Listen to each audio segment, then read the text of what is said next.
welcome to True Heel Heat.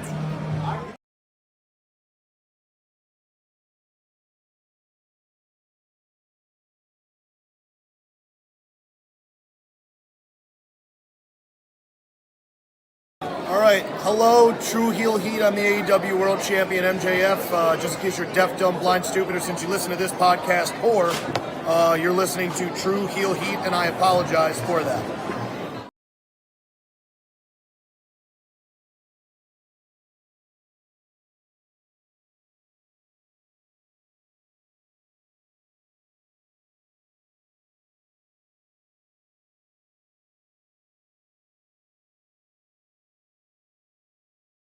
What's going on, everybody? This is your former AEW World Heavyweight Champion. Once a champion, always a champion. Swerve Strickland. Whose house? Swerve's house. You're watching True Heel Heat podcast.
It's Thursday, you know what that means. It is time for episode 200 of your favorite AEW Dynamite review show.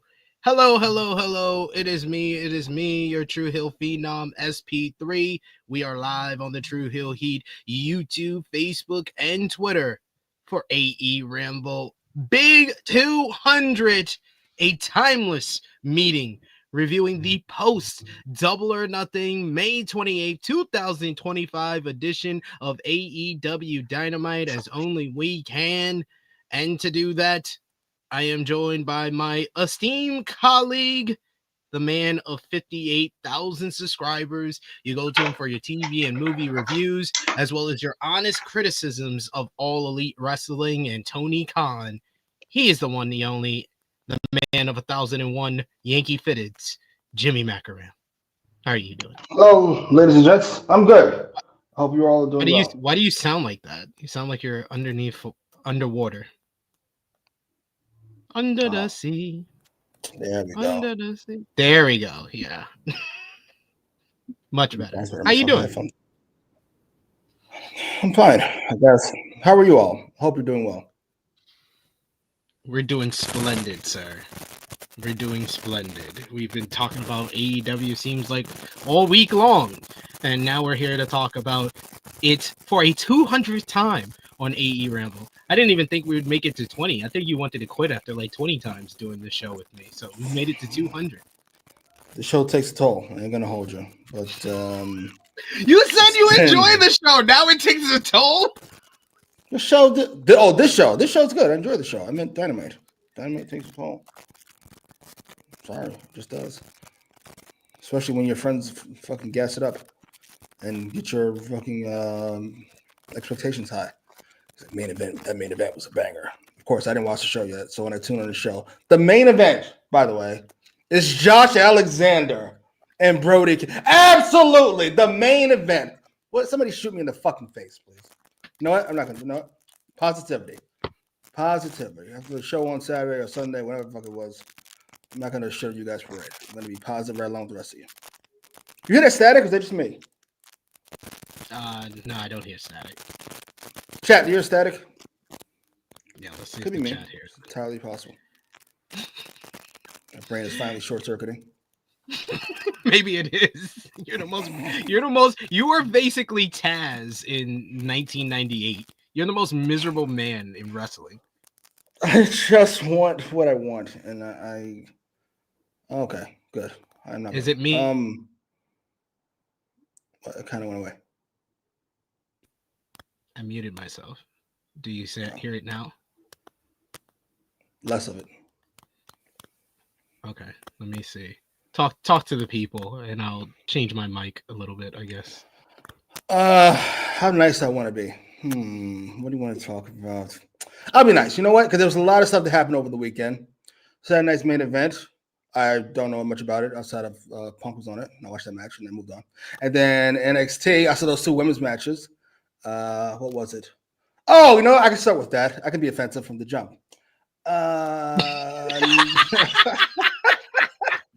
How do I sound now? Does it sound okay now? You sound good. Okay, go. Okay, so well, I can hold. But off. I know which one you're going to be offensive about. I already know that from the two. I don't think so. This is significantly different. I don't think. All right, go ahead. First of all, I watched Vicaire and Grace, which I thought was very good. Not quite as good as everybody said it was, but it was very good. I thought it was great.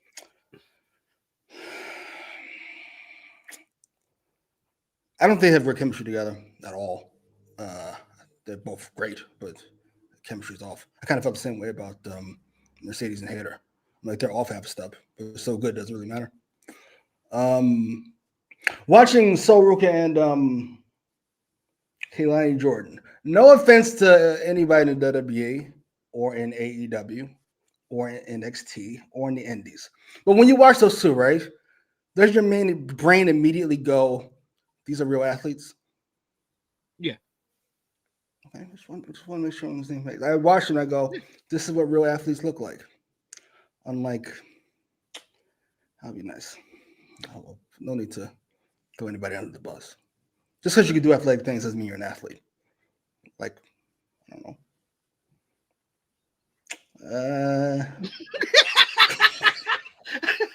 You're trying so hard to not be insulted of somebody, and then you're just gonna be insulting anyway. I know how. No, I'm holding off. I've done 200 of these shows with you. So. We're turning a new leaf. We're not gonna throw anybody under the bus. Power driver. Jade's an athlete. Hangman's a teacher.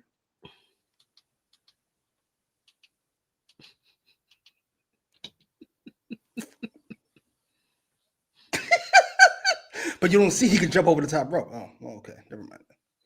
Well, never mind then. Cool. It's all good.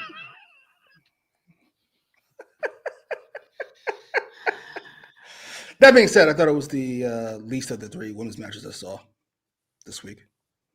I thought Jamie and Mercedes was better, and I thought Grace and Vicaire was better. What was better between Grace and Vicaire and Jamie and Hayter? I mean, Jamie and Mercedes. I rated them the same, to be honest. I thought both matches were great. So I even want to ask what it was?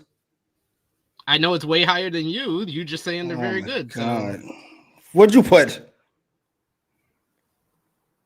Oh, my God. He went egregious. Oh, that's not bad. That's not bad. You can hold off on that. That's not terrible. It's wrong, but it's not terrible. This is the second time, ladies and gentlemen, he tells me, it's not bad. It's just wrong. 4.5? Come on, man. Jesus, stop giving them a bump. I love both of them. I love both of them matches. It was 4 stars. Great match. Oh, very good match. I can't quite go great. Very good. Oh, and I thought Mercedes and Hayter was a little better. I thought the ending stretch was better. I could have used another 4 or 5 minutes on Vicaire and Grace. I love the story of Mercedes and Jamie. Of neither one of them could hit their finisher on the other. The first half is basically Mercedes working over the injured back, and then the second half is neither one of them can hit their finisher on the other. It's just Mercedes had a better counter to the Haterade with that fucking DDT roll up. Oh my god! Yeah, that was clean. That was really good. That was really good. I'd love to finish the last 5 minutes. But yes, and wait a minute. Speaking of women's news, I seen a whole lot of guys. I know you want to start, but we got this is the most important news of the day. Fuck Saturday Night's main event, Double or Nothing, Monday Night Raw. Oh fuck all that shit. Tuesday, Stephanie Vicaire free. Oh my! I'm so hyped. I don't care what else happened. Stephanie Vicaire is free. I don't want to see JCJ. Shut up. Who cares who won? It doesn't matter who won. It matters who lost. Stephanie lost. She's free. You know why you're that excited? Because not only is Stephanie Vicaire free, you're free from watching NXT for a while. I'm so hyped. I'm so excited. You don't understand. I'm so fucking excited. They're like JC Jane won. I can't pick JC Jane out of the lineup. I don't know who the fuck that is. I have no clue who that is. So happy. Oh, I'm so happy. You don't understand. Good Lord. Yes, it was. I talked about it a little bit on the NXT Battleground review that dropped yesterday. Go and check that out if you haven't already. But Stephanie Vicaire lost the NXT Women's Championship to JC Jane in the main event of Tuesday night's NXT. And then it was reported by Corey Haynes of PWN and Bodyslam.net. He's gotten a lot of these reports very right on the money. And it was reported that Stephanie Vicaire will be called up to Monday Night Raw. And for anyone who was wondering why it was Stephanie Vicaire losing to JC Jane instead of Jordan Grace at Battleground, Jordan Grace is getting called up to Friday Night SmackDown. Oh, I like that. Universal, I would usually tell you that you're right, but I didn't know any of this news until you just said it. I'm using my own fucking common sense. Why would you have Stephanie lose if she's not leaving? She's leaving. It's done. I don't need that reported to me. I got common sense. And why would she lose to Jordan Grace? Because she's leaving too. I'm so hyped. I'm so happy. Wasn't it Corey? Corey, you said? Yeah, Corey Haynes. Corey, I hope you're right, especially about where they're going. Because I have no reason to watch SmackDown. It's LA Night wins Money in the Bank. Not gonna happen. I'm gonna go with Raw. Good. I'm so happy. I'm so happy. Raw's got a lot of good things going on right now already. It's the best WWE weekly show right now, and it's only gonna get better with Stephanie Vicaire. They can't fuck this up. I was gonna say if they fuck this up, you can't fuck it up. It's impossible. It's impossible. It's like fucking up fucking Brock Lesnar. You can't do it. It's impossible. I'm so happy. I'm so happy. My day can't be ruined. That's why I didn't watch Anakin in the Arena. I was like, I can't have them ruin my weekend. I'm not doing this. I am almost positive you will not hate it as much as I thought you would originally. Honestly, it's too like creative, but yet outrageous at the same time. Plus, the music use was excellent. I think that you would actually enjoy it a lot more than I originally said. Oh, I only think that when I really love something that's wrestling ridiculous, I'm always gonna assume that you would hate it. But after watching it the second time, I was like, no. After watching it the second time, I was like, no. There's stuff about this that Jimmy would enjoy, not the Young Bucks part, but everything else. I think he would. All right. I would say that would be the other thing. I know you told me you just watched the Owens from Double or Nothing. The only other thing I would say you should definitely, two things you should definitely watch is Anarchy in the Arena and the stretcher match. Because the stretcher match because I know you're a Mark Briscoe fan, and it's just a reminder that Mark Briscoe doesn't know how to have a bad match. But that was it. But fantastic. I love the Okada versus Speedball too, but I know you're not going to watch that. So I'm suggesting the stuff that of the people that you would like. I But saw him on Dynamite, and I was sickened again. Fucking 5'4" man with a mullet, a headband, no shoes, kicking. Like, what are we doing? What is this? Good lord! why do you hate? Why are you so miserable? I'm not miserable. You're miserable, sir. I just want to watch the show without having to. I'm telling you relate that my as brain. your friend. As your friend, you're miserable. Can't I just enjoy it? Why are you gonna put this on TV and make me upset? Don't do that. We appreciate y'all for joining us live. Appreciate y'all if you're watching us on demand. Either way, show your appreciation back the simplest way possible. Drop the thumbs up on this video. You can also share this video with all your wrestling fans, friends, and family on all your favorite social media platforms. If you are new to the True Heel Heat YouTube channel, hit that subscribe button, hit the bell to stay notified for all the great content here. And of course, you can sound off in the live chat. We love to interact with all of you guys, hear your thoughts on last night's AEW Dynamite or anything else you want to talk about throughout the wrestling world. You know how we do on AEWramble. It's not AEW concise thoughts. It's AEWramble for a reason. So you can talk about whatever, and we'll try to highlight as many of your comments as possible. But of course, if you're feeling generous, you want to get back to what we do here, you want to make sure your comment is highlighted on screen and join the conversation, you can do so with a super chat donation. Any dollar amount matters. It goes back to the contributors that you see on screen with us here, and we always appreciate the support.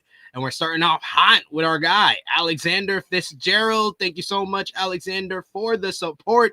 We'll give you the mic so you can start us off with. Bitch. Come on now. Oh my God, Siobhan. What the hell is wrong with you? Alexander says your tweet, I'm talking about me, I think. Yes. Your tweet of WWE is leading in a Mario Kart race and throwing banana peels at second place had me in tears. Laughing emoji. That promo code all WWE was the banana peel. Yeah, I said that after the news dropped that WWE is doing NXT Great American Bash to go head to head with AEW All In Texas on Saturday, July 12th, following their announcement that they're doing it Saturday night's main event. And then they, oh, damn, they're doing it in the afternoon. Got to do an NXT show to go head to head. And they're doing Evolve on the Sunday after that as well. So they're doing two shows on that Saturday, and one is going to go head to head with All In. That's basically WWE's tactic to try to take the news cycle away from AEW's biggest event of the year.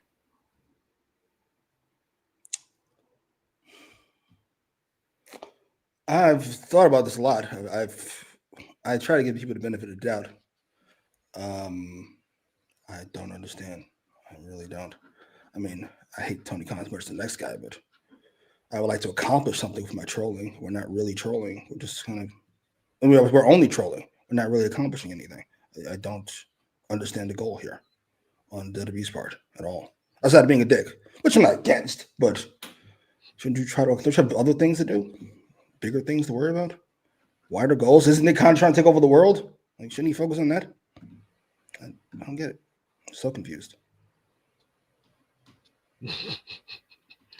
That's why I said, like, they're ahead. They're in first place. Why are they this worried about second place that's so far away from them? Like, you don't have to put down the banana peels. There's no way they're gonna catch you. Just do your race. Do what you're doing. Maybe he hates his guts, which I don't understand. Yeah, that makes sense. You're making an argument for me. It's fucking awful.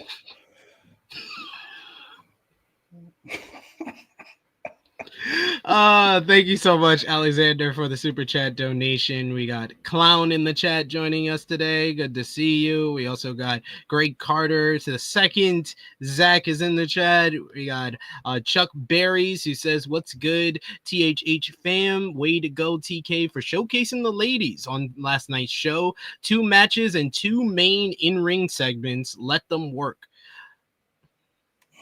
Was there 2 matches? Oh, well, I guess he's counting the mixed trios matchup. Boy, oh boy. Fudging numbers over here. Fair enough. I'll let it slide. I'm just assuming off the top of my head. That's I think you're right. I don't remember another one match. So, you know what? Yeah. It involved Willow, so I'll give you 1.5. There you go. There you go. But they did do two women's segments. It's kind of like TK watches AEWramble. We appreciate your patronage. Thank you, TK. Yeah, not any Thank you. recent shows. Watch shows when we said this 2 years ago, apparently. Thanks for catching up. Stupid. Well, you've been saying it recently as well. About a month ago, you had a whole speech about how the women. You made me count down all the women that are in the top tier. Oh yeah. Talent. So no. Eric says, "Hey THH fam, the road to All In Texas has begun, and already a record of bloody noses has started. Anna J, Harley Cameron, Josh Alexander. Let the Toni Mone show begin." We'll get to it. We also got Dion, who says they're calling up all these women just in time for Evolution 2. Please let it be more than 5 matches. That's all I ask. Why? Because they have more women's talent that can be featured. If they have more men's talent that can be featured on the regular show, why we have more than 5 yes, matches? this is true. But you're only going to do one all women's show. Well, you don't have time for that. I saw somebody like, they should cut some of these commercials. Nigga, that's the last thing we're fucking cutting. What the fuck are you even talking about? There would be no point to these shows if we didn't have commercials. The fuck are you babbling about? Good Lord. That's the whole point of these things. They don't care about you. They care about money. Knock it off. That shit was like 45 minutes if you watched it without commercial. Fucking heinous. I tried to keep up, and I was like, I'm out. I'm good. You were out after one match. What are you talking about? I saw the Punk match. To keep up. I'm done. I saw the Punk match. I'm done. Thanks. He's like, I left on the high. I know it went downhill after that. That's top tier. 30-minute show right there. Davion says, "What's good, homies? Great to see 2 of the legends of this wrestling space. Good to see you as well." We also got. Thank you. 2 tallest midgets in the circus. Appreciate it. 2 cleanest whores on the block. Appreciate it. Jesus Christ. What are you doing? Annika says they could have put the belt on Jada Parker. I think that's coming. He's like, I don't care. I don't care who's next. I don't care what we're building to. I don't care about nothing. Sorry. We got Big Man Dogs who says, considering that SmackDown is going to stay 3 hours, they need Jordan. Still won't watch SmackDown though. We're laughing emoji. Yeah, I read that. Yeah, Universal. He says going to 2 hours very soon. Not from that report.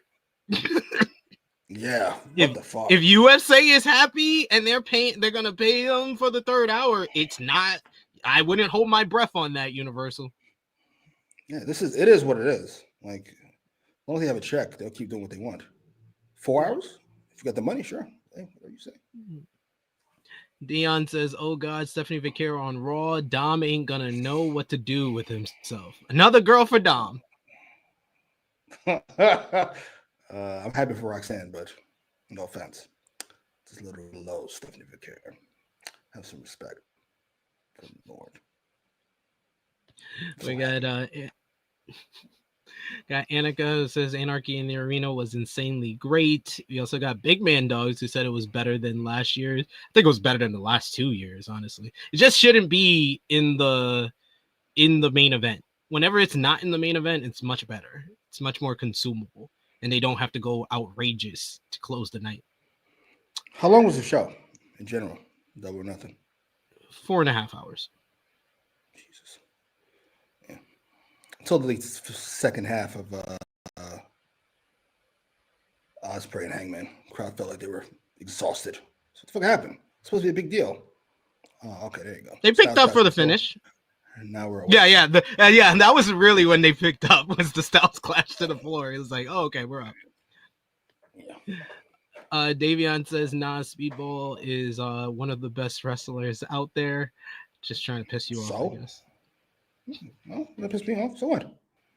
What did I say that said he wasn't? I didn't say anything about any of that. I said he's a midget with no socks and no shoes, wearing a headband, throwing kicks with a plastic face. That's all I said. I said nothing about his wrestling ability. I don't particularly care. It's only important if I watch. I don't. Will Chisholm with a good question, saying, "Who y'all think Stephanie faces at Evolution?" Oh. I don't know. I don't know. Well, we've got 5 titles, right? The 2 main big belts, the 2 secondary belts, and then the tag belts. Do you get NXT on there as well? If so, I can see. That's what I'm thinking. They might do 6 matches. Yeah, I can see that.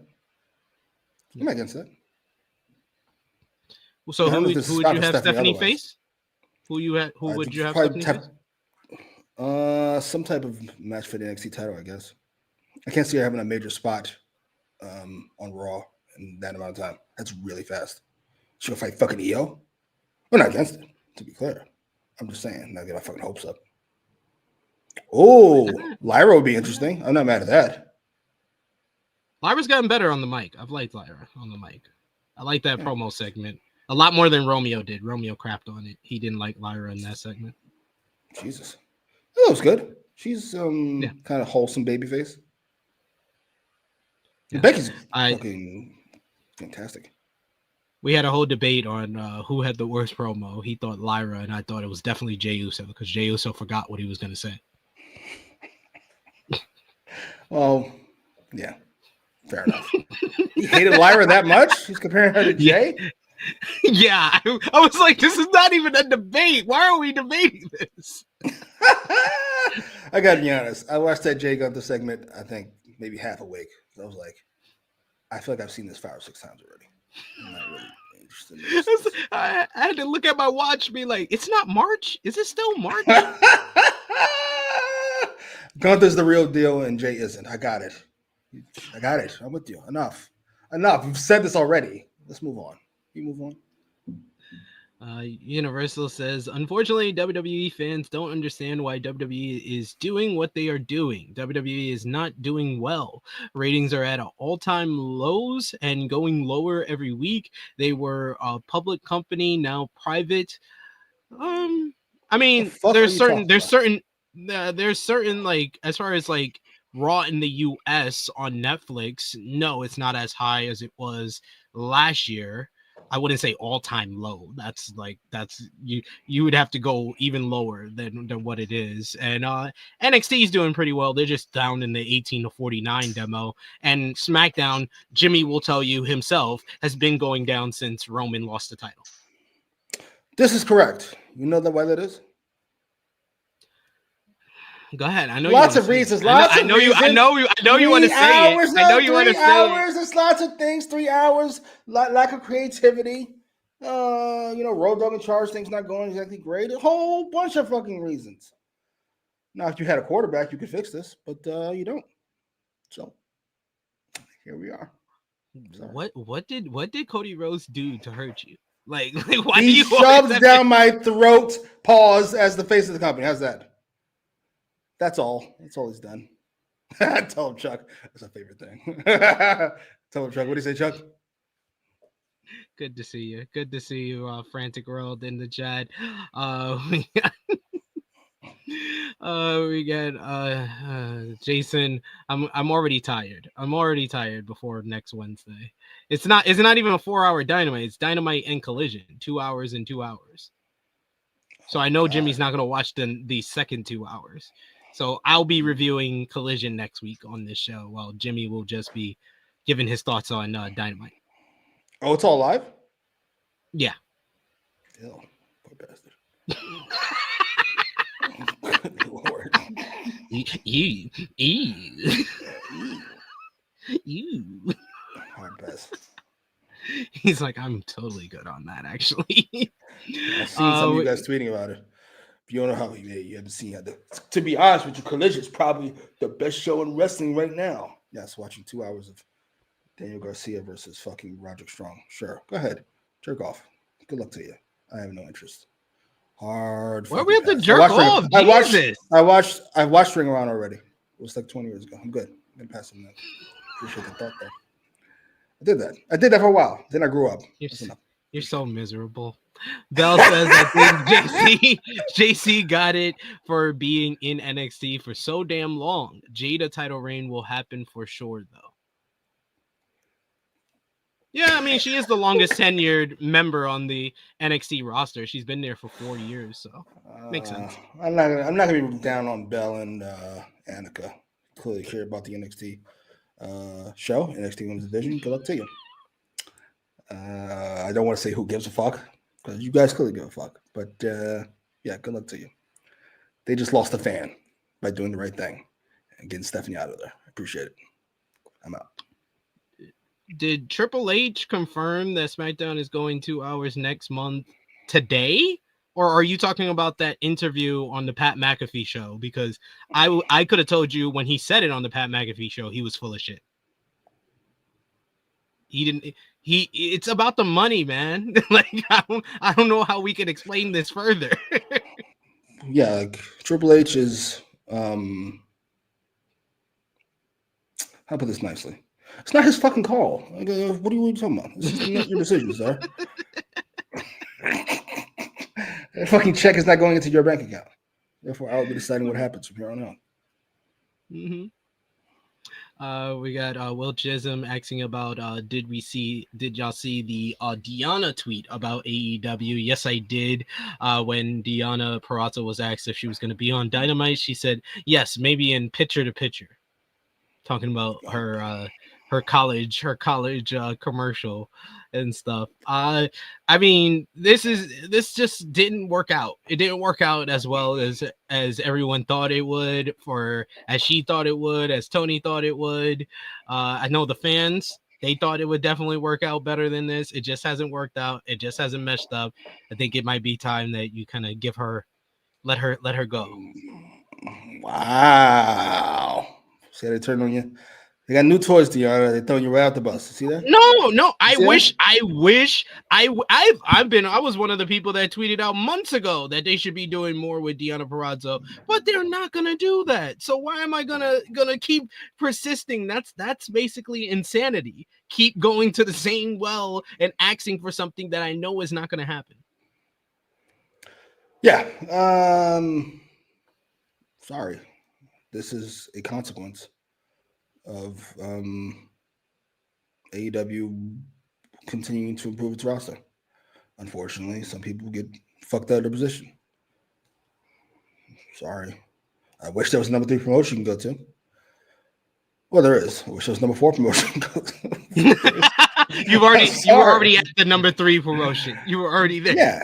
You gave it a shot and it didn't work out. So I don't know what you want. Yeah. It just happens. It happens. Parger Finisher says Deanna should dethrone Toni. As what? What do you mean? He said, "What you mean? What you talking about, man?" I need further clarification. Explain yourself, sir. Explain yourself. Annika says feels like Deanna going to TKO. She's already kind of been in WWE before. Yeah, maybe NXT, but she's already done that before, and that didn't work out for her either. Are they the ones that told her to lose weight? Yeah. No need for me to get myself in trouble with them. Yeah. MLW is looking for talent. They just lost Janai Kai, so they're looking for talent to replenish their women's division. So possibility, maybe go to Japan. Christ. Yeah. I mean, you're a very talented wrestler, technically proficient. I don't really know what you're. Jeez, all right, we can't get everybody on the Evo show. Enough. Relax. Take it easy. Take it easy. 70 men have a spot. Yeah, why y'all can't just be satisfied with Mariah May? Mariah May's on her way. She's commenting on Twitter. She put up a vlog and she had like a bad hotel in Chicago, and some fan was like, "Oh, Mariah getting a bad hotel in Chicago," and then Mariah quote tweeted it and says, "What's new?" Oh, Jesus. She's cheeky, as they say. She I is. was gonna say they're really gonna throw her into the deep end. She's gonna have fucking nobody to work with. Yo, they're like, you want to be the star, you better be the star. Let's see it. Go ahead. Do that. I know everybody wants to be like, the NXT women's division is still, it's still good. It's still deep, even without, but you lost your big four. You lost Roxanne, Julia, Jordan, and Stephanie Vicaire. You don't have, I thought they would at least keep one of them on the brand to be the anchor. Now you don't have any anchor. Now you gotta basically try someone out. I think the people that are ready is someone like Sol Ruka, but you gave her the North American Championship. Zarya, but she seems to be in this program with Sol Ruka over the North American Championship. Jada Parker, but I still think she needs more seasoning. She's still green in the ring. Lola Vice has the charisma for it, but I don't think that she has that. She's missing something to make her feel like the number one girl on the roster too. A coherent character? That too. She was much better when she was just a heel. Why did you make her a baby face last summer? That made no fucking sense. Jesus, I'm still pissed off about that. When she cut that promo about my mom, that awful promo ahead of facing Roxanne at Heat Wave last year, that shit sucked. And she's never recovered. She's had to be a freaking no character babyface.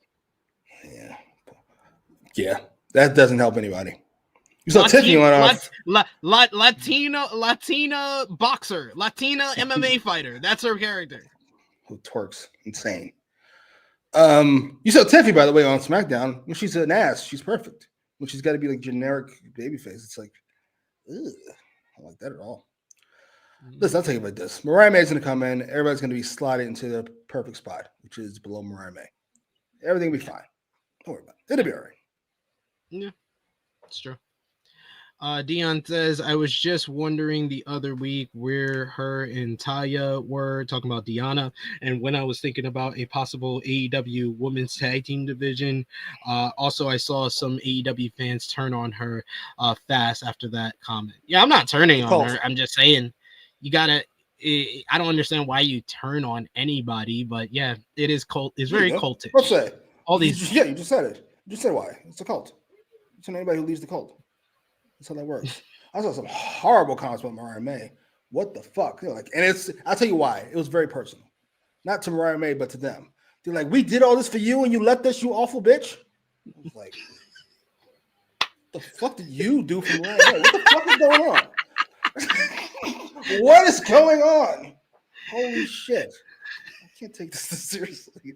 It's just wrestling. It's just a lady living her life. It's not you. We got another super chat donation, this time from Rob Herring Jr. Thank you so much, Rob, for the support. I'm not going to sit back and take this fucking shit.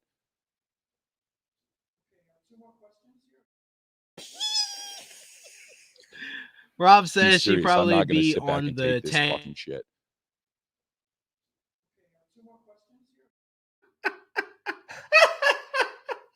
Automatically did that. My computer just did it twice. The computer thought it was hilarious. Like I did. Robert Herring Jr. says she'd probably be on the tag team women's title. This is only on online. This is from the online community. This is from the fan base. There's been no inclination from AEW or Tony Khan that they're actually going to do a women's tag team title. Thank God. Good Lord. I got really nervous. I gotta be honest, some of these people convinced me. Like, you see all the women they're putting together recently? Hey. Think that's a coincidence? I was like, oh my God, please don't do this. Please don't fucking do this. You have enough to have two viable titles. I don't understand why people think you can add a third. You have to have an influx of women come into the company, and you've added two. You've added Mina Shirakawa and Tekla. But that's good to bolster your main women's title scene and your TBS title scene. Let's worry about that, and then we can develop a women's tag team division by getting more talent in. Agreed on all counts. I think once Mercedes takes his belt, and then you hold a tournament against for the other belt, all this stuff will clear itself out properly. Yeah. Yes, Mercedes win the belt. Sorry. I think that is the most likely of the scenarios here. Yes. We got, but hopefully that then leads to Willow or Chris being the one who finally gets the win over Mercedes and wins the world title. Keep hoping, sir. I am. Please believe. Leon, I watch everything in wrestling. Welcome to the channel. He says, back to TNA. Have you guys been watching Evolve lately? Yes, I seen Callie Armstrong is the new Evolve Women's Champion. I think you would like Callie Armstrong. She's like I've been saying it on In the Weeds over on Fightful. She's like Jazz and Bianca Belair had a baby. Oh my God, boy, that is a visual to think about. I assume the body of Bianca and the promo ability and the kind of the roughness of Jazz. That sounds amazing. I'm not gonna hold you. I just saw Bianca Belair on a yacht somewhere, and I watched that video for like an hour. I don't care what Swerve says. She is charmingly attractive. Yeah, whoever this new chick is, I am curious. Chase is hilarious. He says, I hate Toni went through media trading. Did you see that answer? That answer he gave to the counter programming? I was like, oh my God, he took some media trading. Holy shit. Yeah, you see what happened? Nobody's even talking about his fucking nonsense that we usually be talking about today. Everybody's talking about how great fucking the show was on Sunday. That's how it works. Just gotta get out of your own way. He was feeling himself. Went away. He's doing well. Just give the pen a Ring of Honor or something to somebody else. He's doing well with AEW right now, not Ring of Honor. He's got too much on his plate. Don't do that. Or the Jacksonville Jaguars. He seems to be only capable of doing one good job out of all his 57 of them. But we got Big Rando's. He says, how do these narratives even form? Do people cook it up in a group chat and then try gaslighting the masses? Yeah. I think they gaslight themselves first. I don't think they're intentionally misleading people. I think they really believe this. Mm-hmm. I wouldn't be shocked. They're like, there's got to be a reason. They're like Brian Windhorst. They're like, it's got to be a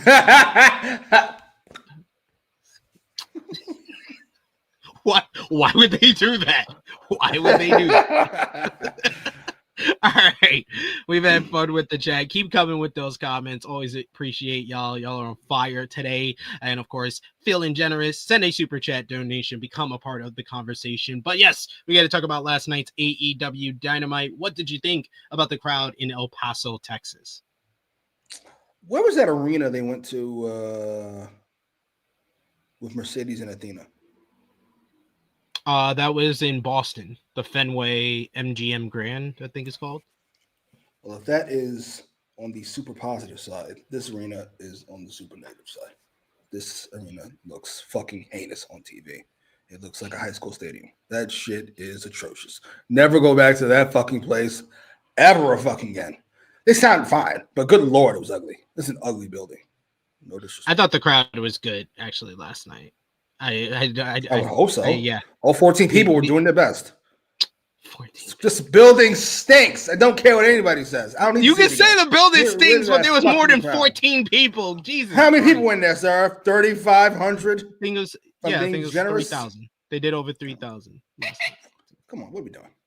You gonna stick up for this number? You dying to tell? Come on, man. No. They're going to downsizing. This is what we've said this for months. Why do you keep bringing it up? You're saying 14. I'm not bringing it up. I said 14 people. You're like, oh, it's 33,000 people in this fucking $6 million stadium. All right, sure. It's not a $6 million stadium. It's a high school gym, like you just said. It's either one or the other. You don't even know your. I love that. It's not a real high school gym. I love that. It's not a real high school gym. I'm insulting it by calling it a high school gym. Pay attention. Jesus. Pay attention. AEW Dynamite came on the air with Excalibur welcoming us alongside Taz and Ian Riccaboni. As always, the rule on AEWramble, show goes up a point because Ian's on commentary. They throw it to Tony Schiavone, who is in the ring to introduce the winner of the men's Owen Hart Foundation tournament, Hangman Adam Page, who got a huge ovation. He walks out wearing the Owen Hart Foundation title, and the cup is set up in the ring. Before we get into this opening segment, did you want to say any thoughts on the Hangman Ospreay matchup and the choice? Because it is a rare occasion of something that we've been asking Tony Khan to do. He actually pivoted, because it was reported by John Alba of Sports Illustrated that the original plan was for Hangman and Swerve to first the Young Bucks at All In Texas. So the decision to give the tournament win to Hangman was a pivot from the original plan. As for the match on Sunday, I thought that was a fantastic match. I thought it felt big, even if the crowd was exhausted at that point. They picked up halfway through. And it crescendoed quite nicely. I thought it's not quite my match of the year. That's still the Hollywood ending. I thought it was a really good match. As for the pivot to Hangman, I don't want to be Debbie Downer, but I will be. If this was Ospreay in this spot, I'd be very happy. But it is not.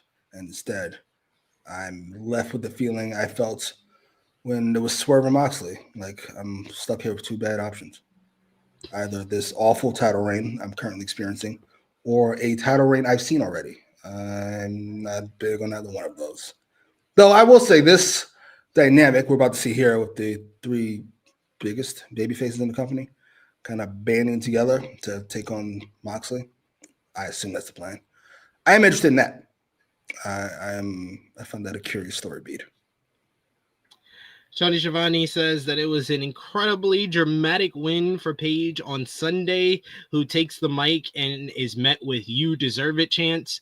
Page says that triumph in life is momentary, but you wake up in the morning and the moment has passed you. So has defeat.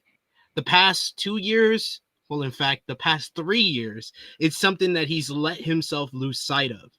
What mattered isn't the win or loss. It's what you decide to do with it that matters. Double or Nothing, two men entered the ring knowing one of them had to be defeated.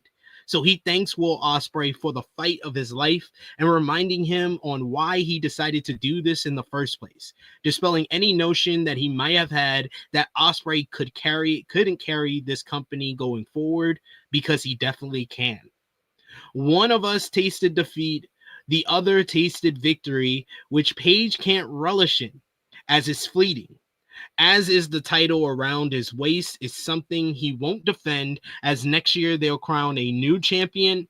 Page hands the title to Schiavone, and he says that he must look forward to what it's all been about from the beginning: the All Elite Wrestling Men's World Championship. It's been the prize and responsibility he's chased every moment since AEW existed. Unfortunately, that title has been locked away in a briefcase, not a shining light to show the world what the letters AEW meant. The human dignity, which we all strive to treat each other. It's what it's all about. Page's first day in AEW, he told the fans they would be his boss. So tonight he makes another promise. In 7 weeks, in Texas, he'll win the AEW World Championship, freeing it from that briefcase. Page will defend it with every fiber in his being, and that's a promise he will keep. Speaking of promises he kept, the music of Swerve Strickland hits, and out comes Hangman Adam Page's arch nemesis alone. After an intense face-off, Swerve lets Page and the people know why he's here by throwing it over to the Contron. We get highlights from the April 9th episode of Dynamite, where the Young Bucks says that they cost Swerve Strickland the AEW World title at Dynasty for their best friend in the world, Hangman Adam Page. So they still love Page and know that he still loves the Bucks. Back to the ring, where Swerve said a few months ago he looked at the same opportunity Page conveniently has at All In Texas. Strickland hasn't dealt with the Bucks prior to Dynasty since Blood and Guts, a match that Page was also part of. Swerve calls it collusion and he brings up Page's promise of never letting him win the AEW World title again. Strickland orders Page not to lie to him, and he asks him if he was responsible for the Bucks costing him the title. Page says, well, dumbass. that popped me so much. He locked his eyes on Swerve, and then he said at Dynasty, he locked his eyes on Swerve then, and then he locked his eyes on Jon Moxley. And for one fleeting second, he thought about helping Swerve. If Page wanted to cost Swerve the match, he would have done it to his face, something he's done before. Swerve says that Page is still full of shit as they start having an argument off the mic and an intense face-off, and then the music of Will Ospreay hits to bring out the third of the three biggest baby faces in the company. He power walks to the ring. Excalibur says that Ospreay could be an unexpected pot stirrer between these two men. With all three men in the ring together, we get edited out holy shit chants from the live crowd. Ospreay gets edits. What the fuck? Ospreay tells Strickland he hates getting into his business as he's looked at Swerve like a big brother for a long time. But he's wrong about Hangman. Ospreay said that Page had a decision to make on Sunday. He could have walked away after their match, but he opted to walk back and shake his hand, showing that he cares about this place. It's the same feeling that Ospreay had when he lost to Swerve last year, and Swerve decided to pick him up off his feet, telling him to look around. People started to believe in them again and hate saying this to Swerve, but it's not Strickland. Just like it isn't him. He thought it was him, but it's not him. It's him, pointing at Hangman. He says they have one shot at this, and they can make it easier on Hangman if they work together. Ospreay, Swerve, and Hangman, which caused Swerve to smack the mic out of Ospreay's hand. Swerve screams at Ospreay that he will never work with Hangman before he says never, and then walks out the ring, leaving Ospreay in the ring with Hangman. The two men who were in the main event at Double or Nothing then go face to face, with Page looking Ospreay right in the eyes and saying that he will never take Strickland's help, and he also walks away, leaving Ospreay to ponder what the hell is he gonna do to bring them together. What did you think about this opening segment here? This is ridiculous. I still enjoyed it. Just trying not to think about it too hard. Why does he need to bring them together? Can he get some other people to help? We're just trying to get the belt off Moxley. Can't we? I don't know. For example, help the people coming up in the next fucking match who get fucked over by Moxley and company. You know what? It's not even there. They just lost a 3-on-3 match. How was that getting fucked over? What do you mean they get fucking Wheeler interfered? Dummy interfered. Fucking big bald. Oh no, but they had the command. Your favorite Commander came out and helped. Oh my God. Oh well, then they don't need any more help. We're good. Great. So get Commander. You don't need Swerve. Go get Commander to help. Obviously, Commander, that didn't help. Hangman, and Ospreay. Obviously, that didn't help. That's why you need the big three. We need Swerve. I thought this was a fantastic opening segment. I thought it planted the seeds for the next step of the Swerve Hangman story, and I like Ospreay playing the failed peacemaker in all of this. It's good. We don't have to jump out the fucking window. Fucking hard times is fantastic. Jesus Christ. You're miserable. I swear to God. You guys, I love that. Just because I would like a little bit of fucking clarity and restraint when speaking, I'm miserable. You're miserable. You are miserable. No. Yeah, life is fantastic. I agree with that. Fantastic. But woke up. It's fantastic. hey, If I get an opening segment that's good, it can keep me on the edge of my seat. It's compelling in a way, and it gets me thinking about what's the next step, what can happen in the next chapter. And this is a good direction to go for the build to All In. I think if it was just Hangman and Moxley, I'm not as interested because, like you always say, I've seen it before. But with involving Swerve, involving Ospreay, and involving the great one of the greatest rivalries in company history between Swerve and Hangman, I think it makes it more interesting, and it builds a kind of an Avengers Endgame AEW edition, kind of their WrestleMania 40 for All In Texas. That's a good way to put it. Much like the real Endgame and WrestleMania 40. I'll be nice. I want to shit on every single thing. I liked WrestleMania 40. I liked Endgame. I'm sure I'll like this. You know, I'm pretty sure at the end of the day, I'm going to find all three overrated. He's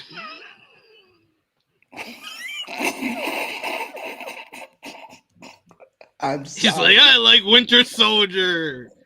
Winter Soldier is I just watched it again. God damn, that movie's fantastic.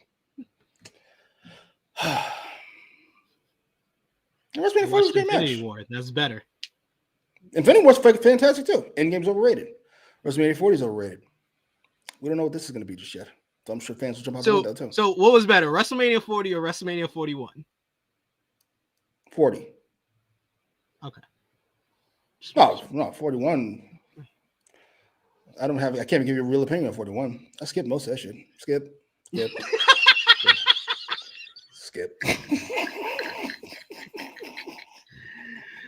Say Darius gets it. He says All In about to be the end, like the ending to Avengers Endgame. Yeah, it's building nicely.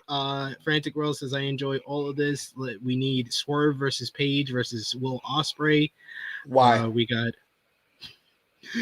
Big Van Dawes. He says Ospreay looked like he hadn't slept since Double or Nothing. He looked stressed. He did look stressed by the end. Yeah. He's got an interesting character where he's kind of I feel like this would probably be Cody if he stuck around. It's kind of like the voice of AEW. It's weird. The voice of reason, the conscience. Yeah. I don't know if I buy it. I hope it's a ploy. Please make it a ploy. He's like, I want him to turn on these niggas at the end. Thanks for your help. Now I'm taking the world title. Now I'm taking the world title in London. Ain't it been during London? Yeah. That'd be dope.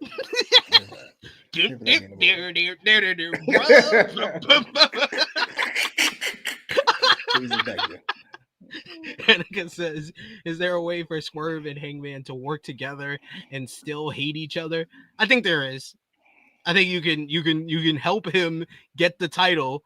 And if it's Swerve, you could just make it make sense in your head. He's only beaten you once, and he needed to inject you with a fucking needle to do it. And he's never beat you otherwise. Yeah. So Swerve helping Hangman out of pure spite could work.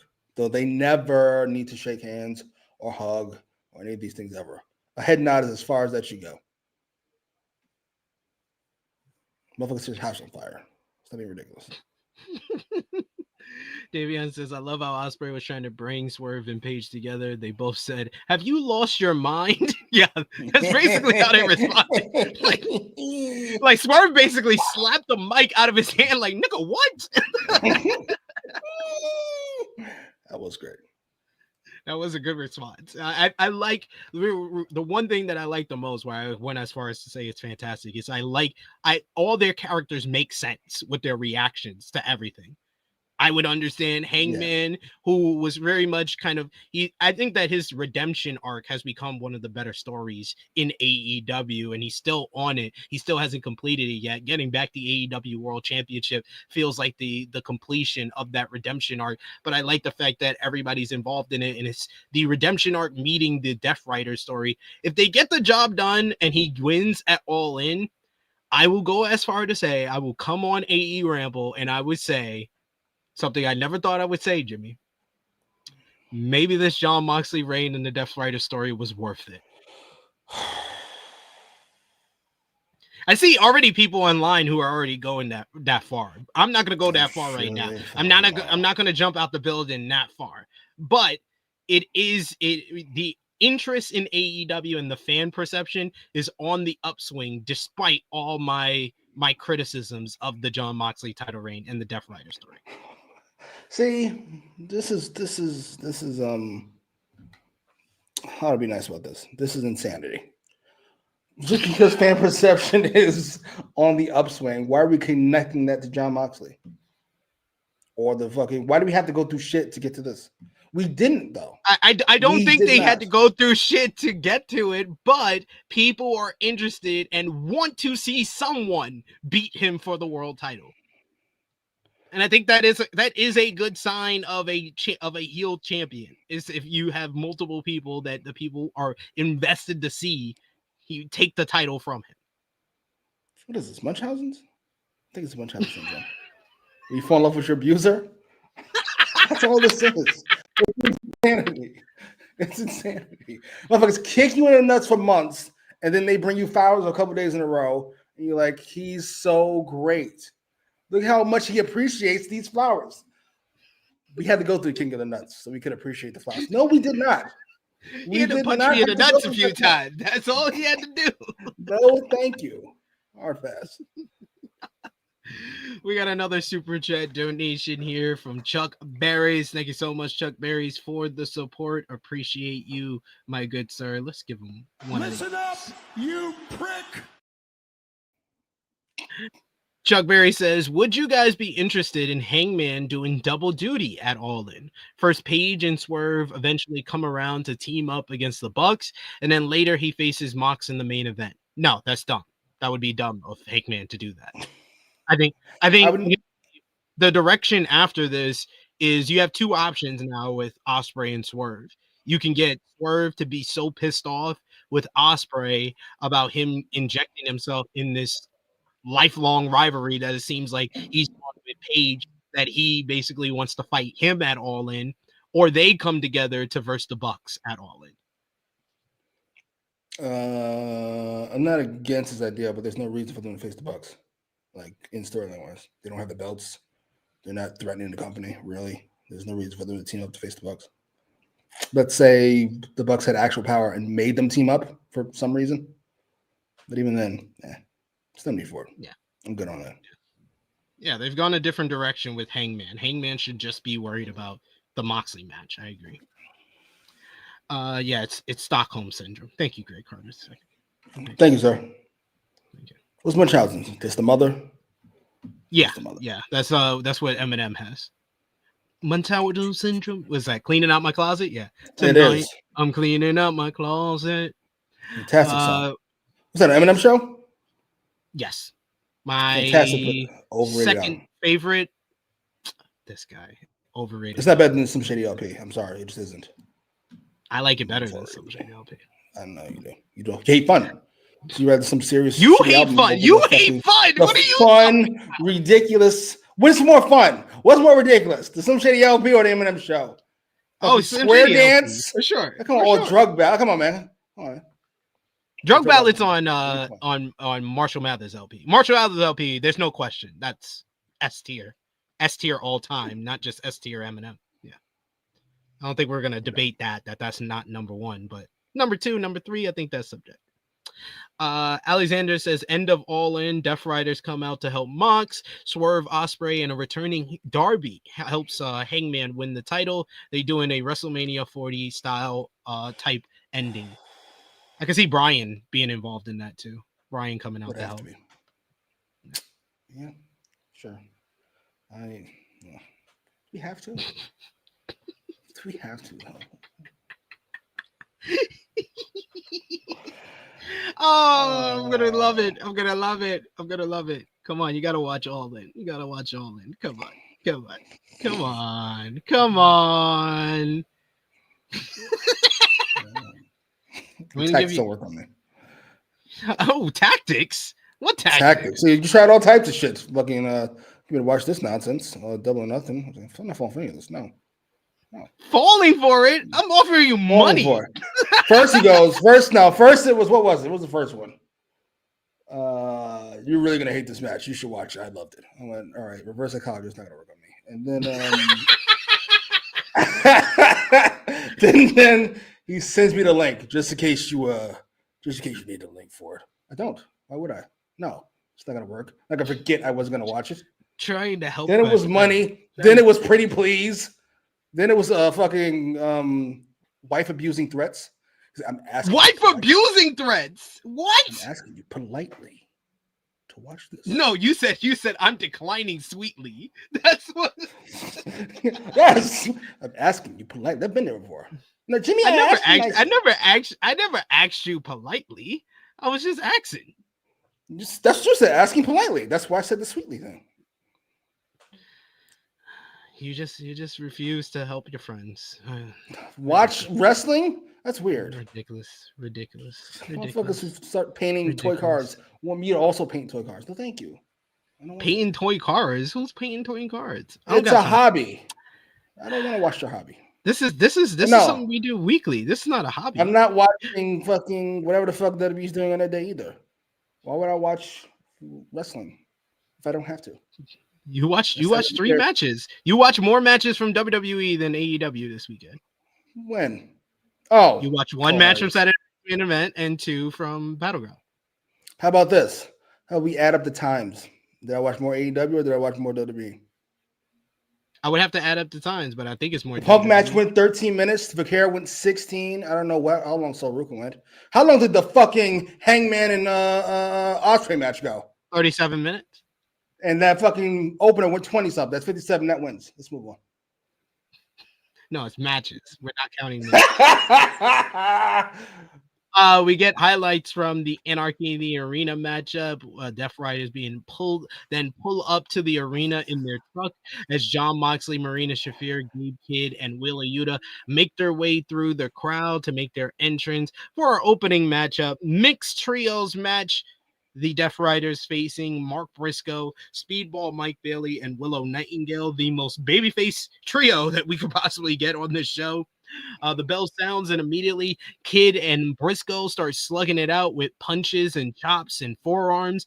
The match broke down instantly as Bailey and Moxley brawled to the outside along with Shafir and Nightingale. Briscoe floated over into the corner and pulled Kidd to the floor as Bailey slid a chair in so Briscoe could do his Sabu pose and then did the triple jump flip to the outside, wiping out all of the Death Riders. Briscoe found himself worked over during the commercial break after Moxley blindsided him with the knee to the back, leading to Kidd hitting an exploder. Backstage, we saw Chris Statlander was watching the matchup. Shafir briefly tagged in and got her shots in on Briscoe, who fought off Kidd and Moxley. Bailey comes in after the tag. He lights up Moxley with some kicks and a running shooting star press for a 2. Moxley slid out of a corner Hurricane Rana attempt and swept the leg, but Bailey fired off a thrust kick flush. Shafir and Nightingale tagged in. They started trading stiff shots to each other before Willow hit a series of lariats and then a thrust kick of her own and then a spine buster for a 2 count, which Gabe Kidd broke up the cover. Grabbing Willow by the hair. This led to Briscoe fighting him off, and this led to the ongoing drama in this matchup, which was Gabe Kidd versus Willow Nightingale. Willow and Gabe just don't like each other, apparently. That's what commentary kept talking about. Briscoe tackled Kidd to the floor as Bailey saved Willow from Moxley. Bailey did a pose, resulting in Shafir dropping him with a German suplex where he landed on the back of his head. Nightingale then laid out Marina with the big clothesline, turning her inside out.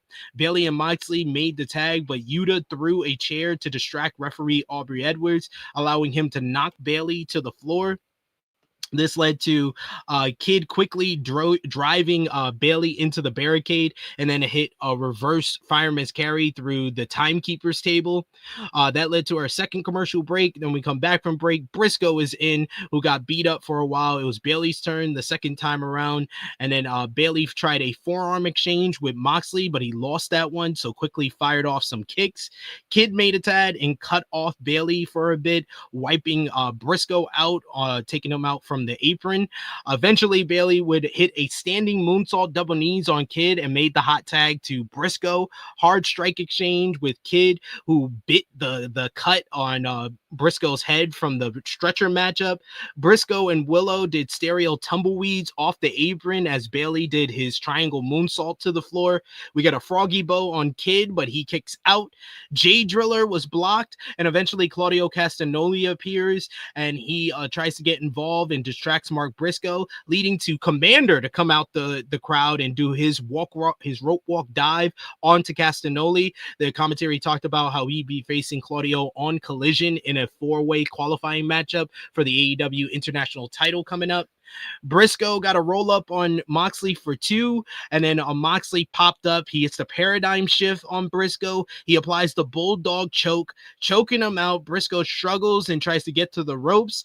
First Speedball tried to come in, but Gabe grabs him up. Then Willow tries to come in, and Marina Shafir grabs her up, putting her in mother's milk, leading to Mark Briscoe passing out, and the Death Riders win by referee stoppage. Thought this was a fun matchup, a bit too long, but otherwise a fun matchup for everybody involved. And the Death Riders get their win back from Anarchy in the Arena. What did you think? I think I'll be nice. I'll be complaining all the fucking episode. I don't want to keep complaining about basic psychology. Like going through how violent was the match last night on Sunday? No, it was last night, Sunday. The Anarchy in the Arena. It was violent. What could they have a match for? You can't sell this. Well, to be fair, the person who took the most violence and that was still out there was probably Mark Briscoe. Mark Briscoe had that brutal stretcher match, and he still came out during Anarchy in the Arena. So it made sense that he was the one that lost the match for them. And other than Willow getting chained to the ring post by her piercing, the people that were involved in this matchup didn't take the most damage in Anarchy in the Arena, to be fair. How you gonna tell me how violent the match is? You fucking can be fine. I hate it. They did it with Blood and Guts too. And it's always Moxley. No disrespect. I'm sorry. It always is. As for the match was good. It's too long. When it went to a second commercial break, what is this fucking Saturday Night's Main Event? Why is this match? Why is this still going on? I know we got to make up because we didn't have any fucking commercial the first 15 minutes, but fucking still. Yawn. I'm over Death Riders. You know what? I think I might have been sold on Moxley and Hangman. Hangman needs to win this fucking thing because I'm over it. I'm really over it. Even a fun match like this, where I got to watch Marina Shafir, who's not a large woman, pick up Speedball like a child and throw him around. Yeah, I know you love that part. Good old serious wrestler Speedball got picked up by a small woman and thrown around. Absolutely. But hey, it is what it is. This was fine. There you go. Slow and grease. Thank you, sir. At least you're on the right page. First good take today. Good job. Only took you an hour and 15 minutes. Why am I so mean today? I don't know. You're very mean today. You're a miserable person. I keep telling you this. I'm in a good mood. This episode. Stephanie McCare is free. I'm in a good mood. I'm in a great mood. I can't be in a better mood. I don't know what's going on. We get a pre-tape promo, the Hurt Syndicate, with highlights of their matchup with the Sons of Texas from Double or Nothing. MVP says that it was the 5th successful defense for the Hurt Syndicate and the debut of MJF as a full-fledged member of the group. MJF put over Lashley and Shelton Benjamin and said that those titles aren't going nowhere. It's time to strap them all in gold for MJF to get back his Triple B. And when it comes to the Syndicate, it's not personal. It's just business, which MVP was very happy with. When MJF mentioned that he's going back after the AEW World Championship, though, it was a noticeable side eye from Bobby Lashley, given him subtly in this segment. So, ooh, I liked it. What did I say? Anybody who rides the elevator with their shirt off is a psychopath. That should never happen, ever. That aside, this is fine. I'm waiting for them to do whatever the fuck it is they're gonna do. I'm in. Let's get to it. I honestly, I want them to stay together. They look actually good together. when you really in this segment they looked good together, and I actually want them to stay together. I don't want them to rush this and have MJF or them turn on MJF or MJF turn on the group just to do MJF versus Bobby Lashley at All In. I rather the All In be the end of the Death Riders, and then the Hurt Syndicate become the new big bad in AEW. Look at you. You was already side-eyeing me, and you didn't even let me finish my thought. You're like,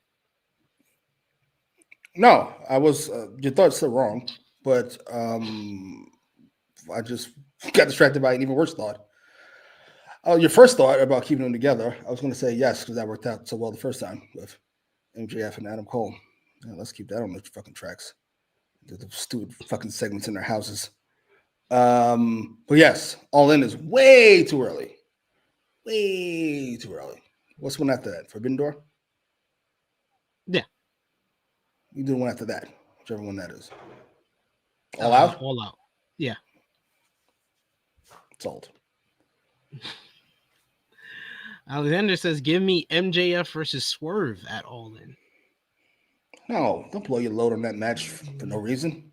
Yeah, I was like, I don't know the reason, but okay.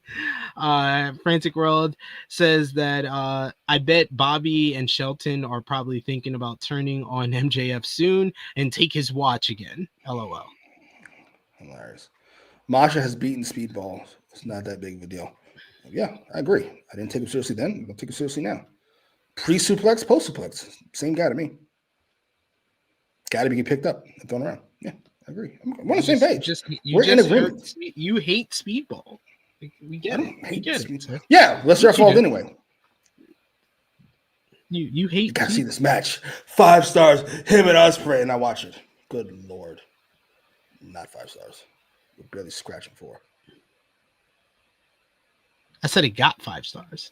I didn't say I give it 5. What did you give? I give it 4 3/4. Oh, so only 3/4 is you're only 3/4 as wrong as fucking Davis? Good job. You give it 4. I mean, it's still a very good match to you. Jesus. Very good match. Ricochet is in the back and says that he told everyone that after Double or Nothing, he'd continue his quest for gold. But he looked at the landscape and he sees the Death Riders, the Ops, the Don Callis family, and the Hurt Syndicate. So he realizes that Ricochet needs a crew.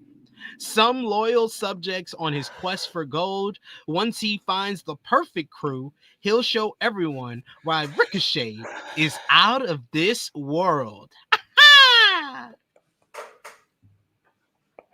All right. He's like he raided his dad's closet and just put together any fucking outfit he could put together that says bad guy. He's got so many different things going. The shirt over the fucking jacket. What the fuck? The gold watch. What is this? This shit is heinous. Ricochet's hilarious. I love it. He's awesome.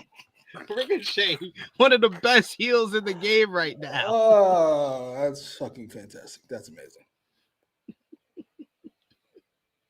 Ricochet is so unserious. Absolutely. He's so unserious. We get some pre-match comments before our next match from Megan Bayne and Penelope Ford, who will be facing Holly Cameron and Anna Jay in a no DQ tag team matchup. Tag division. This is tonight. There you go. Anna Jay and Harley Cameron are their next sacrifices after cheating in their match at Double or Nothing. And that DQ matchup is up next. You got the matching attire from them. I'm just saying, looking like a tag team to me, guys. They come out in their attire from Double or Nothing. Ford came out wielding a trash can. Bayne had a golden chair. Cameron and Jay had boards. Jay started chucking chairs into the ring as Bayne wasted no time attacking Cameron, setting her up in a chair in the corner. Ford drove Jay into the barricade while Bayne missed a corner cannonball through the chair. Double DDT by Jay and Cameron on Ford, while Bayne no-sold a board shot by Jay.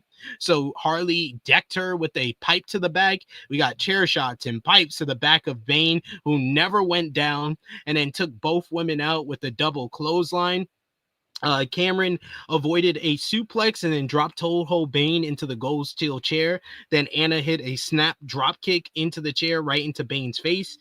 Big boot and leg drop sweep combo by on forward by the baby faces. The crowd then chanted for tables, so Jay and Cameron went outside and set up a table at ringside.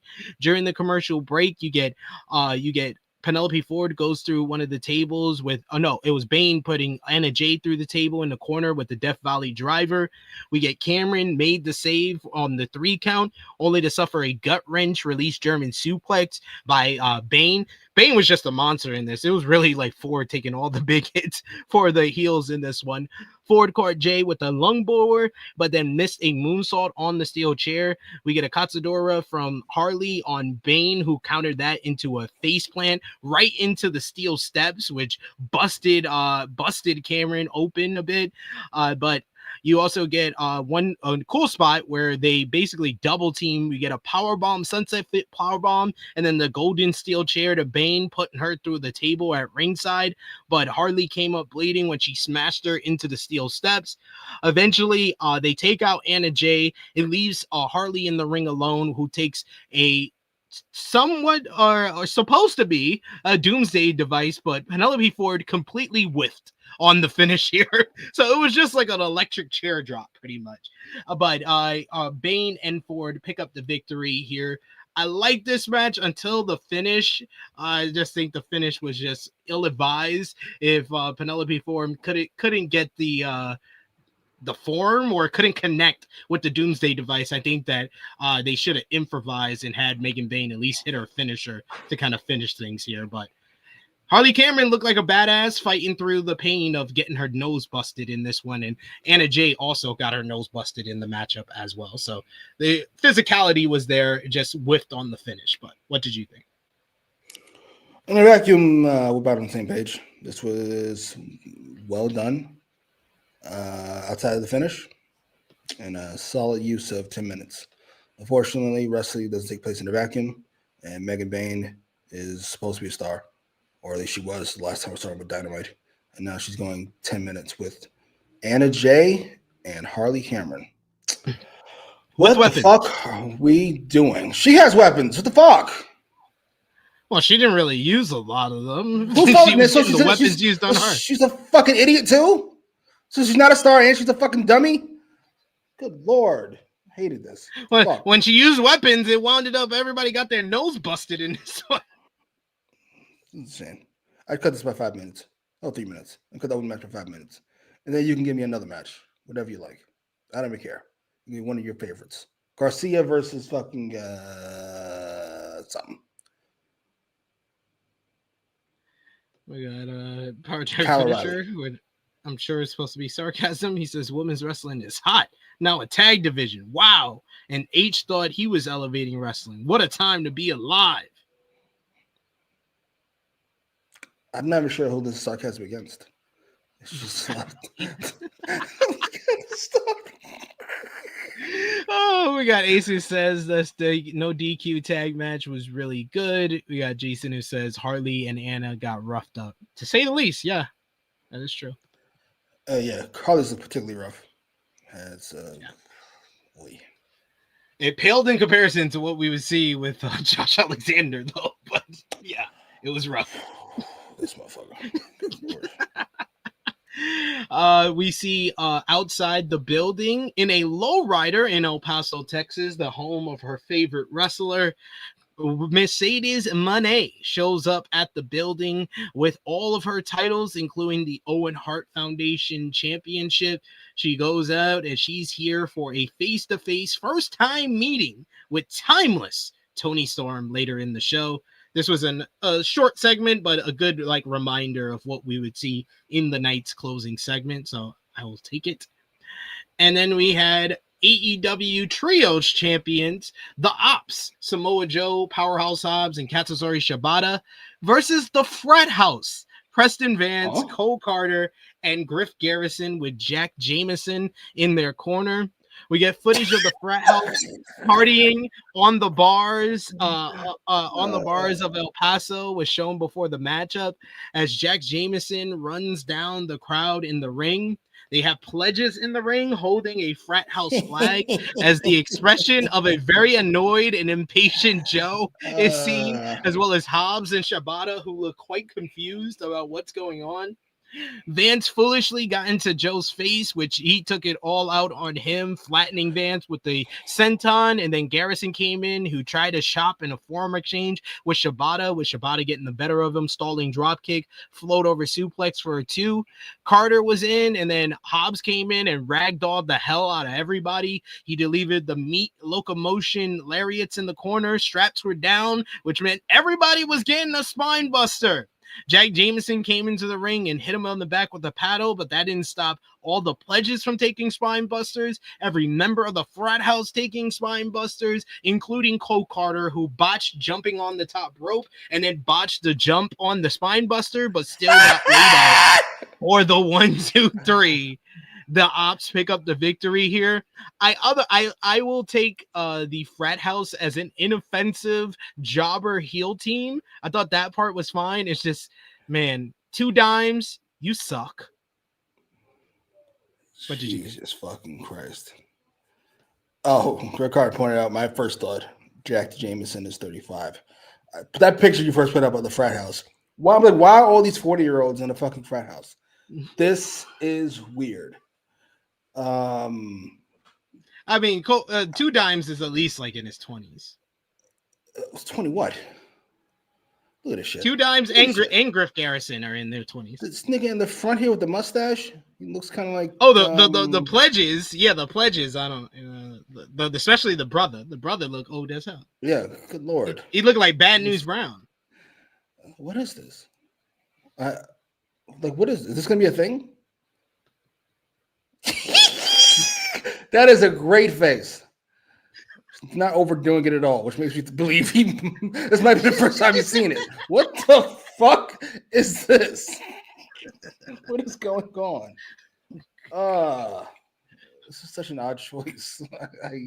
I don't understand. Is this gonna be his new project? What was the I'm not gonna remember the fucking names. They used to be on Rampage. Something men. I'm not gonna remember the fucking names. What men? When you said something men, made men? Something men. Oh, huh? Men of the Year? With Ethan Page and Scorpio Sky? No. Or it was the Lambert dude. No, he's fucking good. No, he was great. I don't care what anybody says. But they overdid it. He was great. So did they ever have a Davari there? Yeah. Oh, you're talking about the Trust Busters. The Trust Busters. This is his new project?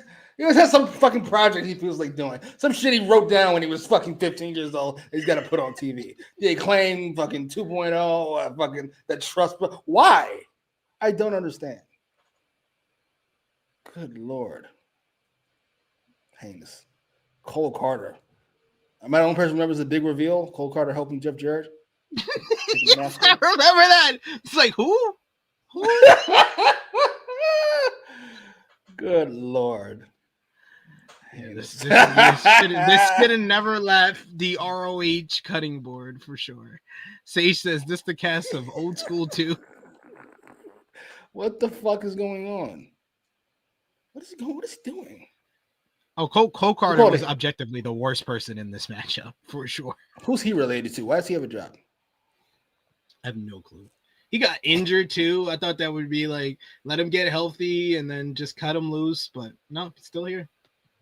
Still here. It's a shame. This is a heat check. Tony Khan, you're not that fucking hot. You're not hot enough. You're not Hangman in 02. This is not the heat check. This is not the time to heat check. Put that shit back in Ring of Honor. Put that shit back, homie.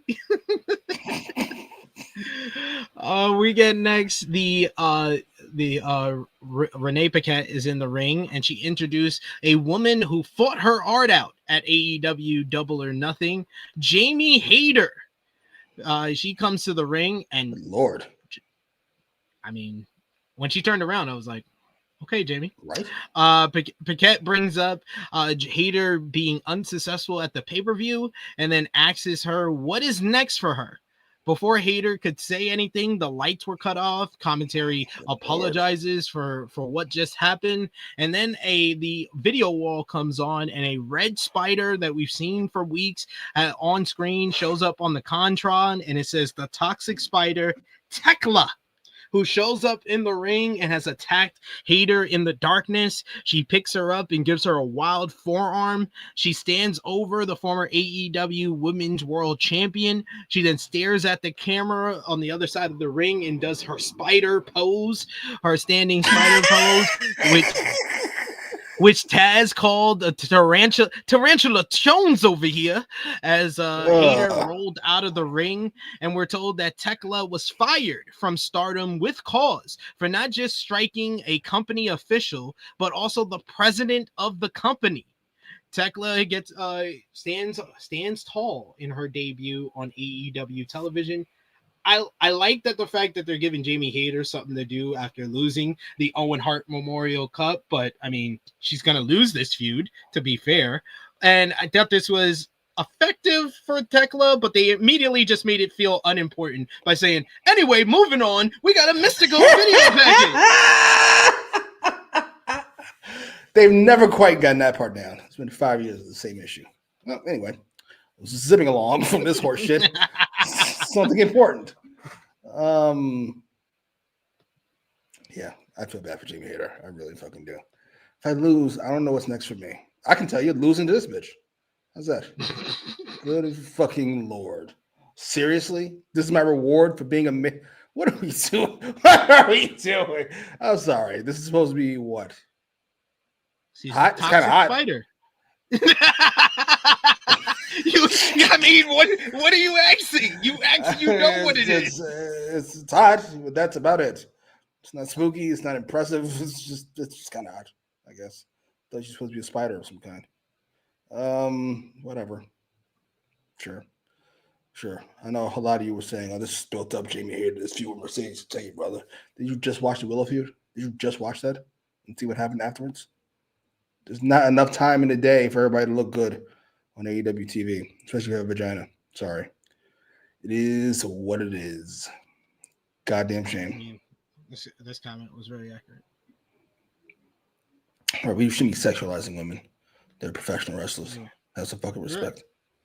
You're right. Man, I know what you think about. I know your thoughts. Don't start. Oh man. But yeah, good stuff there. And more sarcasm by Pop Driver saying women's wrestling is hot. Like I said, I'm with you, fucking Dion. This is some bullshit. I'm not gonna get upset about it. I knew it was gonna happen. I've been here. Been here since Jamie Hayter came back. Well, it is what it is. I'm not shocked at all. She's feuded with Julia Hart when Julia Hart came back. Are you fucking serious? I gotta lose to Julia Hart? I'm fucking Jamie Hayter. What the fuck is going on here? Whatever. And she just went 50-50 with her at the end of the day. They each won one match and then just went their separate ways. Couldn't even win the feud. She won the last match, so I guess she won the feud. She's too good for this nonsense. But anyway, Mystico! He got a video package, and they hyped up the Grand Slam Mexico show coming up on June 18th, where Mystico is the top star of CMLL, so he'll be on that show. You can put this before the fucking Tekla thing? You know what I would have been like? Moving on, back to Tekla. She should have went right back to the ring, and she's still doing the spider pose. She should have just stood there the whole time. Just like this. It's like, and then we should have had Excalibur awkwardly be like, does anybody want to ask her to leave the ring? Man, we're done. Wrap it up. We got a TNT Championship match to go. All right. Which, good Lord. Adam Cole, baby, is out to defend a TNT Championship against Jimmy Macram's favorite wrestler, Kyle Fletcher, with Don Callis and Lance Archer in his corner.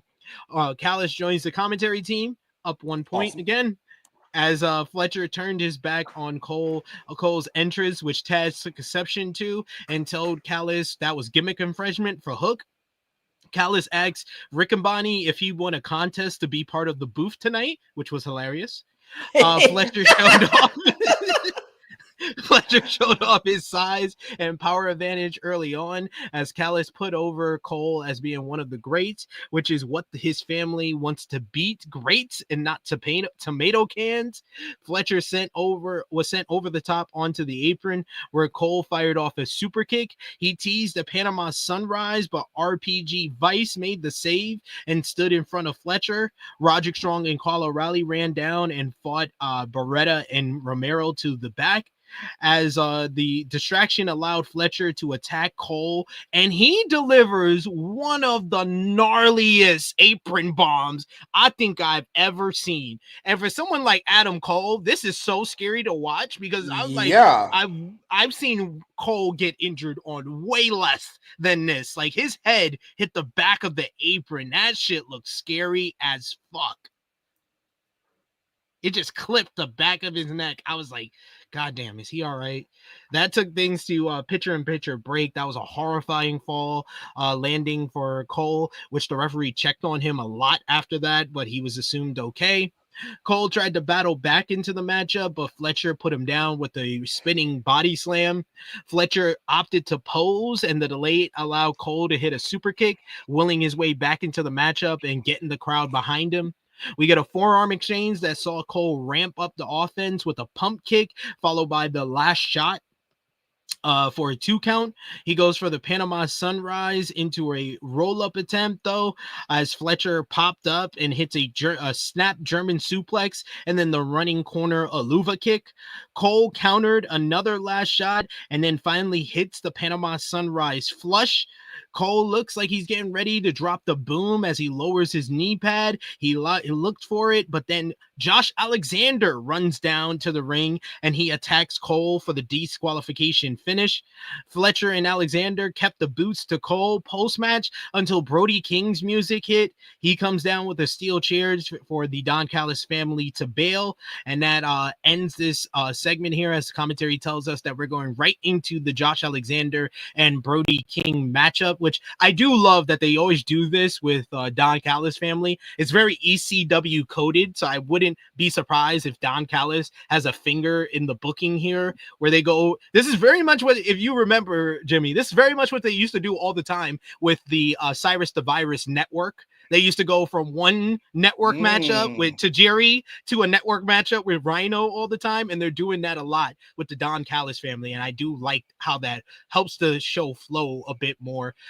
Backstage after the next matchup, we did get Kyle Fletcher screaming into the camera that he didn't know whose call that was, but he doesn't need anyone's help to beat Adam Cole tonight. So right on cue, Cole sprinted in, and Fletcher was about to body this nigga. It was like the little brother who tries to fight the big brother. He was about to yoke him up until security ran in. Cole said, I'm gonna beat you, I'm gonna kill you, as Fletcher was backed away by security here. So seems like we're gonna get a rematch between the two, which made sense. It really felt like they shouldn't have booked this match at all on this show, but they were low on people because of everybody being banged up from the pay-per-view. So I understand, but I don't always like, DQ finishes. I see it enough on other shows. So I don't like, even though this is very rare for AEW, I still am like, I was liking the matchup after the apron bomb, actually. I'm glad you're keeping that same energy when it comes to DQs. I will be doing the same. I'm pro DQs. I'd rather see stars fight and come to no decision than a Daniel Garcia match. I'm sorry to keep shooting at Daniel. He's the only person I can think of. You always he's catching straight. He's not even on the show. I'm sorry. A Willa Yuta match versus some bum. I don't want to see two bums fight. I'd rather see two stars fight, even if it's a DQ. Now, I'm not sure if these are two stars. I would say they're just outside of stardom. One descending from stardom and one ascending to stardom. And I feel like that should have been hurried along here, because why are we still doing Adam Cole matches in 2025 on AEW Dynamite? Time to call it. I know it feels early. He's gotten in great shape. Good on you for improving your look. Better late than never, but I think it's time to call it. Time to call it. We can call it. It's over. We can move on. I'm sorry. You had a great run. All right, you didn't have a great run. You had a good run there.